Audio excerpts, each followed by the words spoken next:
ನಮ್ಮ ನ್ಯೂಸ್ಗೆ ಸ್ವಾಗತ. ರಾಜ್ಯದಲ್ಲಿ ಮಹಿಳಾ ಸಾಂತ್ವನ ಕೇಂದ್ರಗಳನ್ನು ಉಳಿಸುವ ಸಕಾರಾತ್ಮಕ ಭರವಸೆ ನೀಡಿದ ರಾಜ್ಯ ಮಹಿಳಾ ಆಯೋಗದ ಅಧ್ಯಕ್ಷೆ ಪ್ರಮೀಳಾ ನಾಯ್ಡು, ರಾಜ್ಯದಲ್ಲಿರುವ ಎಲ್ಲ ಸಾಂತ್ವನ ಕೇಂದ್ರಗಳನ್ನು ಯಥಾಸ್ಥಿತಿಯಲ್ಲಿ ಮುಂದುವರಿಯಲು ರಾಜ್ಯ ಸರ್ಕಾರದ ಇಲಾಖೆ ಅಧಿಕಾರಿಗಳಲ್ಲಿ, ಇಲಾಖೆ ಮಂತ್ರಿಗಳಲ್ಲಿ ಮತ್ತು ಮುಖ್ಯಮಂತ್ರಿಗಳಲ್ಲಿ ಚರ್ಚಿಸಿ ಕ್ರಮ ಕೈಗೊಳ್ಳಲಾಗುವುದು ಎಂದು ರಾಜ್ಯ ಮಹಿಳಾ ಆಯೋಗದ ಅಧ್ಯಕ್ಷರಾದ ಪ್ರಮೀಳಾ ನಾಯ್ಡುರವರು ತಿಳಿಸಿದರು.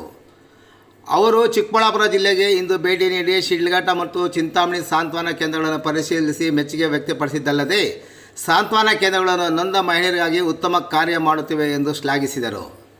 ಸೌಂದರ್ಯ ಗ್ರಾಮೀಣ ಹಾಗೂ ಪಟ್ಟಣಾಭಿವೃದ್ಧಿ ಸಂಸ್ಥೆ ಅಧ್ಯಕ್ಷರು ಹಾಗೂ ರಾಜ್ಯ ಮಹಿಳಾ ಸಾಂತ್ವನ ಕೇಂದ್ರಗಳ ಅಧ್ಯಕ್ಷರಾದ ಎಂ ವಿಜಯರವರು ಸಾಂತ್ವನ ಕೇಂದ್ರಗಳ ಬಗ್ಗೆ ವಿವರಣೆ ನೀಡಿದ್ದಲ್ಲದೆ, ಸಾಂತ್ವನ ಕೇಂದ್ರಗಳು ರಾಜ್ಯದಲ್ಲಿ ಯಥಾವತ್ತಾಗಿ ಮುಂದುವರಿಸುವ ಕ್ರಮ ಕೈಗೊಳ್ಳುವ ಬಗ್ಗೆ ಅವರಲ್ಲಿ ಮನವಿ ಮಾಡಿದರು.